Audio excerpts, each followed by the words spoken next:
मित्रों, आप सभी का आज की इस प्रेस वार्ता में स्वागत है। जैसा कि आप सभी जानते हैं, आज़ादी के अमृत महोत्सव के अवसर पर देश के प्रधानमंत्री जी 28 मई को संसद का नवनिर्मित भवन राष्ट्र को समर्पित करेंगे। एक प्रकार से ये नया संसद भवन प्रधानमंत्री जी की दूरदर्शिता का प्रमाण है, जो नए भारत के निर्माण में हमारी सांस्कृतिक विरासत, परंपरा और सभ्यता को आधुनिकता से जोड़ने का एक सुंदर प्रयास है। इस नई संरचना को रिकॉर्ड समय में बनाने के लिए करीब 60,000 के आसपास श्रम योगियों ने अपना योगदान दिया है। इस अवसर पर प्रधानमंत्री जी ये सभी श्रम योगियों का सम्मान भी करेंगे। इसके साथ साथ एक और महत्वपूर्ण घटना होने जा रही है, जिसकी आपको सूचना देने के लिए आज मैं यहाँ उपस्थित हुआ हूँ। इस अवसर पर एक ऐतिहासिक घटना पुनरावर्तित हो रही है। एक ऐतिहासिक परंपरा पुनर्जीवित भी हो रही है। अभी स्क्रीन पर आप एक सुंदर वस्तु को देख रहे हैं। राजसी लगती है वस्तु, इसके पीछे युगों से जुड़ी हुई एक परंपरा छिपी है। इसको तमिल में सेंगोल कहा जाता है और इस शब्द का अर्थ संपदा से संपन्न और ऐतिहासिक है। आज मैं आप सभी को इसको साझा करने के लिए यहाँ पर उपस्थित हुआ। यह एक हमारी बहुत पुरानी सभ्यता से जुड़ी हुई प्रथा है, जिसकी गहरी जड़ें देश की परंपराओं में समाहित है। आज़ादी के अमृत महोत्सव में प्रधानमंत्री जी ने जो कुछ लक्ष्य तय किए थे, उसमें एक लक्ष्य हमारी ऐतिहासिक परंपराओं का सम्मान और उसका पुनर्जागरण भी था। ये सेंगोल उसी लक्ष्य की परिपूर्ति के लिए आज मैं आपके सामने इसकी इंफॉर्मेशन को लेकर आया हूं। ये घटना जुड़ी है आज़ादी की क्षण के साथ। 14 अगस्त 1947 की रात को एक बहुत महत्वपूर्ण ऐतिहासिक और अनोखी घटना ने आकार लिया था, जिसकी 75 साल के बाद आज देश के अधिकांश नागरिकों को जानकारी नहीं है। यह सेंगोल जो अभी आपने स्क्रीन पर देखा था, उसने हमारे इतिहास में एक अहम भूमिका निभाई है और ये सेंगोल अंग्रेजों से भारतीयों के साथ सत्ता के हस्तांतरण का एक प्रतीक बना था। इस घटना के ऐतिहासिक महत्व को जानने के बाद आप सभी को आश्चर्य होगा कि इतने सालों तक ये हमारे सामने क्यों नहीं आई। जब इसकी जानकारी प्रधानमंत्री जी को मिली, इस पर गहराई से विचार करने के बाद प्रधानमंत्री जी ने इसकी गहन जांच के आदेश दिए और फिर निर्णय लिया कि गौरवमयी प्रसंग को ध्रुव तारे के समान, परंपराओं के ध्रुव तारे के समान देश के सामने रखना चाहिए। इसीलिए हमारे नए संसद भवन के लोकार्पण के दिन को चुना गया। अब मैं थोड़ा इस घटना के बाद में आपको बताऊंगा। 14 अगस्त 1947 की रात को लगभग 10:45 पर पंडित जवाहरलाल जी के ने विशेष रूप से तमिलनाडु से आए हुए अधिनियम से सेंगोल को स्वीकार किया था। उन्होंने इसे अंग्रेजों से भारत को सत्ता प्राप्त करने के प्रतीक के रूप में पूर्ण विधि विधान के साथ स्वीकार किया था। पंडित नेहरू ने 14 अगस्त की रात को अपने निवास पर कई नेताओं की उपस्थिति में सेंगोल स्वीकार कर सत्ता के हस्तांतरण की प्रक्रिया को एक प्रकार से पूरा किया था, जिनमें श्री राजेंद्र प्रसाद भी थे, जो बाद में हमारे राष्ट्रपति बने।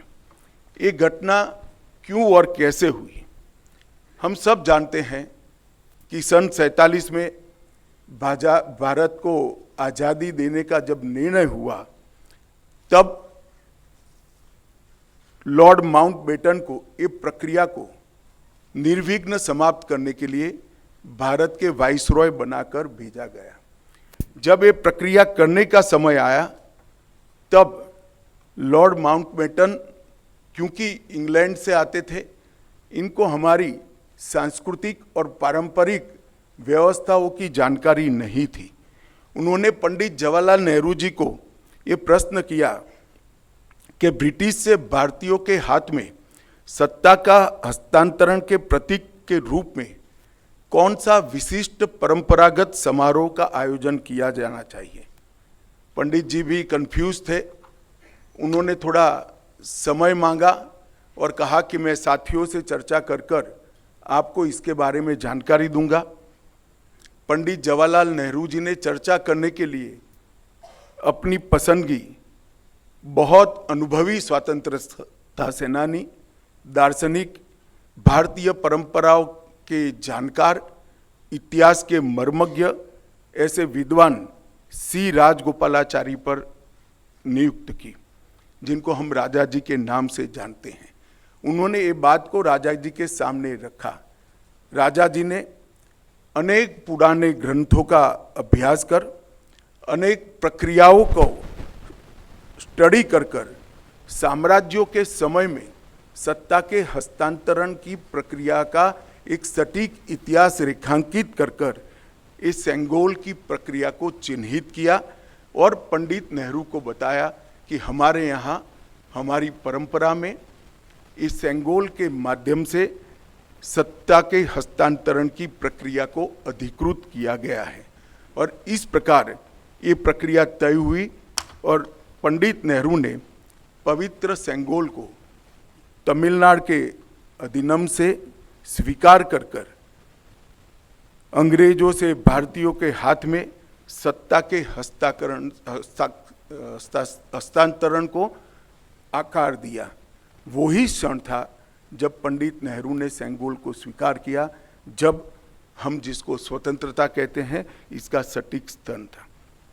इस अनुष्ठान का उद्देश्य इस तथ्य का स्वीकारीकरण है कि भारत में विदेशी शासन भारत के लोगों के पास एक ऐसी आध्यात्मिक प्रक्रिया से आई जो प्राचीन और भारत की सुदृढ़ परंपरा है। पंडित नेहरू ने इस अनुष्ठान के संपादन के लिए दक्षिण के मठाधिपति को स्वीकार कर आगे चले, जिससे पता चलता है कि उनका उद्देश्य भारत की भावात्मक एकता और आध्यात्मिक एकीकरण का था। सेंगोल के अर्थ और इतिहास में थोड़े डिटेल में जाते हैं तो सेंगोल का अर्थ बड़ा गहरा है।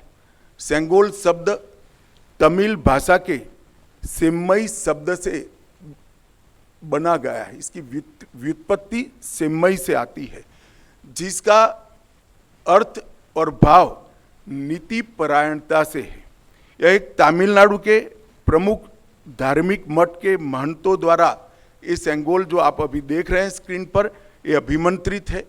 गंगा जल से उसको पवित्र किया गया है। इस पर पवित्र नंदी अपना अटल दृष्टि और स्थिरता के साथ विराजमान है। और ये जो सेंगोल है वो चोला साम्राज्य के समय से, मतलब 8वीं शताब्दी से चली आ रही हमारी अपनी भारतीय सभ्यतागत प्रथा का एक अनुसरण करने के लिए ये प्रथा को बना दिया गया था। आप सभी जानते हैं, चोला साम्राज्य सदियों से हमारे उपमहाद्वीप में एक महत्वपूर्ण साम्राज्य रहा, जिसने 21 राजाओं ने बड़े लंबे अरसे तक 800 साल से ज़्यादा समय तक इस देश के एक महत्वपूर्ण हिस्से पर शासन किया। सबसे महत्वपूर्ण बात यह है कि सेंगोल जिसको प्राप्त होता है, इसके पास से न्यायपूर्ण और निष्पक्ष शासन की अपेक्षा रखी जाती है और एक प्रकार से न्यायपूर्ण और निष्पक्ष शासन करने का आदेश उसको मिलता है, जिसे तमिल में आणई कहते हैं। और इस सेंगोल को प्राप्त करने की घटना को आज़ादी के समय विश्व भर के मीडिया ने इसका जिक्र भी किया है, इस पर वृत्तांत भी प्रकट किए हैं। टाइम मैगजीन ने बहुत ज़्यादा ग्राफिक्स के साथ इसको रिपोर्ट किया। भारत के भी सभी अखबारों ने इसको यथोचित सम्मान दिया था। आप सेंगोल की वेबसाइट पर मीडिया रिपोर्ट की एक फिल्म भी बाद में देख सकते हैं।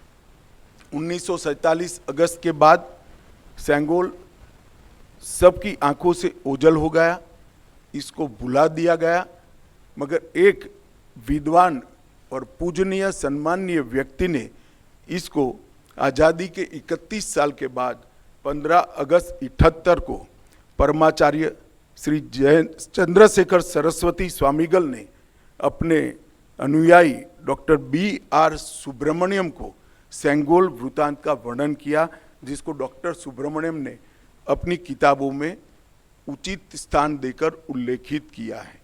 तमिल मीडिया ने भी परमाचार्य की चर्चा को प्रमुखता से जगह दी और उसे जीवित रखा है।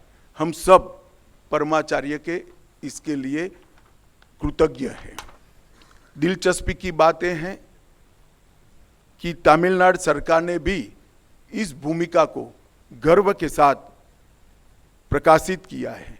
यह 2021-22 का HR&CE पॉलिसी नोट जो अभी आप स्क्रीन पर देख रहे हैं उसमें दर्ज है। इस पर पैरा 24 में इसकी प्रक्रिया को ढंग के साथ वर्णित किया गया है। हमारी सरकार का मानना है कि इस पवित्र सेंगोल को किसी संग्रहालय में रखना अनुचित है। सेंगोल की स्थापना के लिए संसद के भवन से अधिक उपयुक्त और पवित्र और उचित स्थान कोई हो ही नहीं सकता।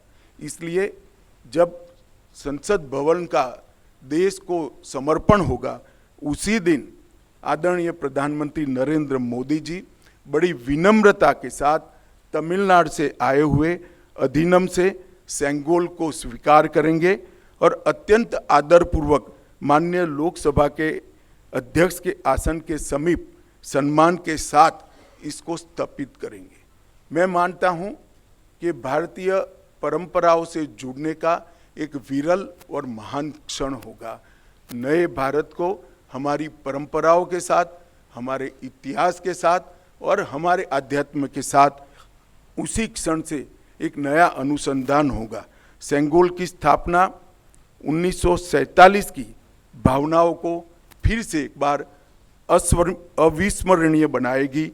यह सेंगोल जो है असीम आशाएं, अनंत संभावनाएं और एक मजबूत, स्वतंत्र और समृद्ध राष्ट्र के निर्माण का संकल्प है। यह अमृतकाल का प्रतिबिंब होगा जो भारत को अपने विश्व में यथोचित स्थान ग्रहण के लिए गौरवशाली क्षण का साक्षी बनेगा। यह ऐतिहासिक योजना अधिनियम के अध्यक्षों से विचार विमर्श कर बनाई गई है। यह सभी 20 अधिनियम के अध्यक्ष इस शुभ अवसर पर उपस्थित रहेंगे, जो प्रधानमंत्री जी को सेंगोल अर्पण करेंगे और इस पवित्र अनुष्ठान की पुनस्मृति में अपना आशीर्वाद भी प्रदान करेंगे। इसके लिए मैं उनके प्रति आभार व्यक्त करता हूं। और एक बहुत हर्ष की बात है कि 15 14 अगस्त 1947 की प्रक्रिया में जो स्वयं उपस्थित थे, वो 96 साल के वुमिंडी बंगारू चेट्टी भी इस कार्यक्रम में सम्मिलित होने वाले हैं। उनका आशीर्वाद भी इस कार्यक्रम को मिलेगा। ये घटना का दूरदर्शन और दी हुई लिंक से सभी मीडिया के माध्यमों से जीवंत प्रसारण देश भर के दर्शकों के लिए, नागरिकों के लिए भी होगा। और अब हम एक डिटेल फिल्म ये पूरी प्रक्रिया पर सांस्कृतिक विभाग ने बनाई है, इसको देखेंगे।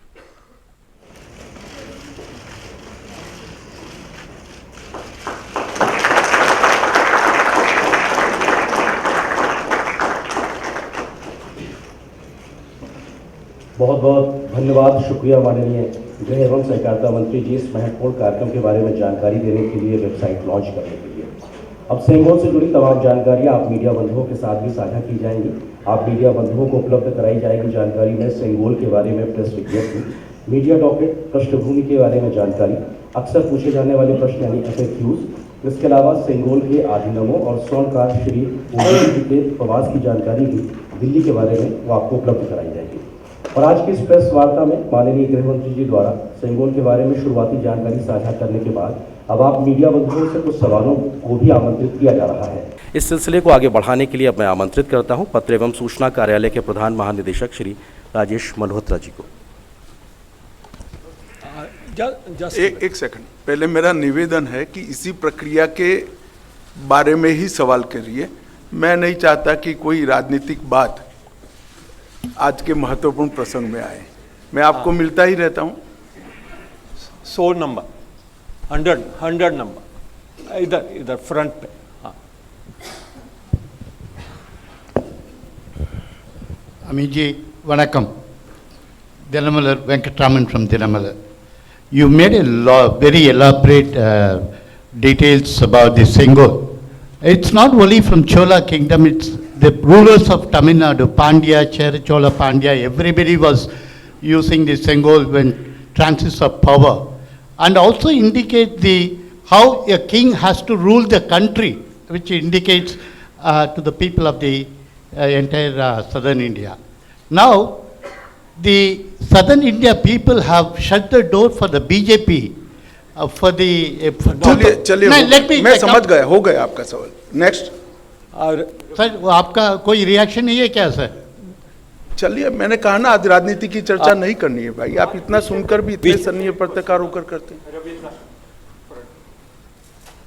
सर, आपने जिस तरह से बताया कि 1947 में पंडित नेहरू देश के प्रथम प्रधानमंत्री ने पवित्र सेंगोल को सत्ता हस्तांतरण के प्रतीक के रूप में स्वीकार किया था। अब 28 मई को प्रधानमंत्री नरेंद्र मोदी जी उसी को देश के सामने रखेंगे। गर्व का क्षण होगा और इस क्षण पर सभी को गर्वान्वित होना चाहिए, सबको उपस्थित रहना चाहिए, पूरे देश को भावनाओं के साथ। और जो सांसद हैं या वहाँ पर रहना चाहिए उपस्थित, इस क्षण को देश के सामने अपने आप को भावना प्रकट करने के लिए। नहीं, हमने तो भारत सरकार ने सबको विनंती किया है कि आप उपस्थित रहिए। सब अपनी अपनी भावना के अनुसार करेंगे। 90। सर, ये वही सिंगोल है जो जवाहरलाल नेहरू जी ने लिया था या नया बना है? और अगर नया है तो पुराना वाला कहाँ है? यही सिंगोल है जो जवाहरलाल नेहरू जी को दिया गया था जी। 69।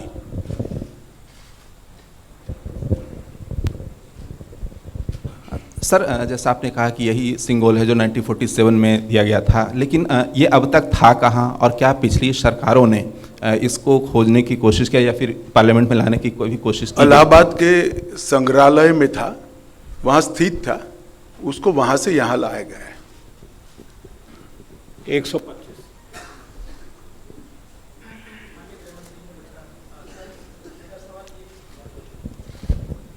गृह मंत्री जी नमस्कार। मेरा सवाल यह है सर, जो पूरी प्रक्रिया दिखाई गई, जो वीडियो भी दिखाया गया, इसमें पूरी जानकारी मिली है कि कैसे ये इसका ऐतिहासिक महत्व है और कैसे इसको प्राप्त किया गया। तमिलनाडु के लोग आए, उन्होंने ये दिया, सत्ता हस्तांतरण हुआ। तो जब ये पहली बार विचार हुआ आप इसको लाएंगे और इस तरीके से इसकी कल्पना पृष्ठभूमि जो रही ये पहली बार विचार कब आया और कैसे इसको लागू किया जाए, ये क्या कल्पना रही, इसके पीछे प्रधानमंत्री की क्या सोच रही?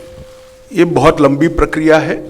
इसकी जानकारी मिलने के बाद, जैसा मैंने बात बताया, प्रधानमंत्री जी ने पूरे रिसर्च करने के ऑर्डर दिए और जब रिसर्च कर कर पूरी चीज़ तथ्य के साथ सामने आई, तब ये उचित माना गया कि जब संसद के नए भवन का निर्माण भी हो चुका है और उसका समर्पण भी हो रहा है राष्ट्र को, तो उसी वक्त उसको सम्मान के साथ हमारे लोकतंत्र के मंदिर में प्रस्तापित किया जाए। 91। सर नमस्कार, मैं आमिर हूँ न्यूज़ नेशन से। सवाल ये है कि आपने जैसे कहा कि देश से इसको छुपाया गया, इसके बारे में बताया नहीं गया। मैंने ऐसा नहीं कहा, देश को जानकारी नहीं है ऐसा कहा गया। छिपाया गया आपका शब्द है, आगे बोलिए। लास्ट क्वेश्चन 256 मैडम, आप लास्ट क्वेश्चन। सर मैं इधर 256 सर मैं ये पूछना चाहती हूँ कि इसको पुनर्स्थापित करने के पीछे क्या लक्ष्य है, और क्योंकि देश ने इतनी बड़ी परंपरा से अब तक अछूता रहा है, तो ये जन जन तक पहुँचे, तो इसके लिए क्या कुछ किया जाएगा? देखिए, लक्ष्य बहुत स्पष्ट उस वक्त भी था और आज भी स्पष्ट है। सत्ता का हस्तांतरण सिर्फ हाथ मिलाने से और एक दस्तावेज पर हस्ताक्षर करने से नहीं होता है। सत्ता का हस्तांतरण तब होता है जब सत्ता यहाँ की परंपराओं से चलेगी, यहाँ की परंपराओं के साथ जुड़ी रहेगी और हमारी संस्कृति के आधार पर, इसके मूल ढांचे पर नई आधुनिक जरूरियातों को ध्यान में रखते हुए चलेगी। तो ये सेंगोल का नए संसद भवन में स्थापन इसी बात का द्योतक है जो जवाहरलाल नेहरू जी ने उस वक्त 14 अगस्त को महसूस की थी। 4 number last question. Sir Amod हूँ TV9 भारतवर्ष से। एक जो संगोल के हस्तांतरण की प्रक्रिया थी और इसको ले जाकर म्यूजियम में रख दिया गया था, अब इसको पुनर्स्थापित करने की कोशिश जो की जा रही है, लेकिन इसको पुनर्स्थापित करने से क्या आपको लगता है कि जो इसको एक नया लोगों को जानने का मौका मिलेगा संगोल के बारे में, और जो अभी आज के डेट में राजनीति की जा रही है संसद भवन को लेकर, उसको थोड़ा कम बल मिलेगा इससे? देखिए, सेंगोल को किसी राजनीति से नहीं छोड़ना चाहिए। यह एक भाव का प्रतीक है कि शासन न्यायपूर्ण तरीके से चले, नीति के अनुसार चले और कर्तव्य के रास्ते पर चले, और वो संसद में सेंगोल को स्थापित करने से हमेशा ये संदेश हमारे लोकतंत्र के लिए समग्र जनता में और जनता के प्रतिनिधियों के बीच में जाना है। ये इसके पीछे भाव है। राजनीति अपनी जगह पे चलती रहती है। गृहमंत्री जी, इसी से जुड़ा मेरा सवाल भी है कि जब संगोल को वैदिक रीति रिवाज के हिसाब से स्थापित किया जाएगा, प्रधानमंत्री जी के उद्घाटन करने पर विपक्ष इतना विरोध कर रहा है, तो इसको स्थापित करने पे कैसा माहौल होगा? क्या? प्रधानमंत्री नरेंद्र मोदी जी के उद्घाटन करने को लेकर जब विपक्ष बायकॉट कर रहा है इस कार्यक्रम का, तो जब आप इसे वैदिक रीति रिवाज के हिसाब से स्थापित करेंगे तब कैसा हाल होगा? नहीं, इसमें मैंने पहले ही किया कि राजनीति को इसके साथ मत जोड़िए। एक बड़ी भावात्मक प्रक्रिया हमारी पुरानी परंपराओं से नए भारत को जोड़ने की, इसको इतने ही सीमित अर्थ में देखना चाहिए। राजनीति अपनी जगह पे चलती है और सब अपनी अपनी क्षमता से, सोचने की क्षमता के अनुसार रिएक्शन भी देते हैं और काम भी करते हैं। बहुत बहुत शुक्रिया। धन्यवाद।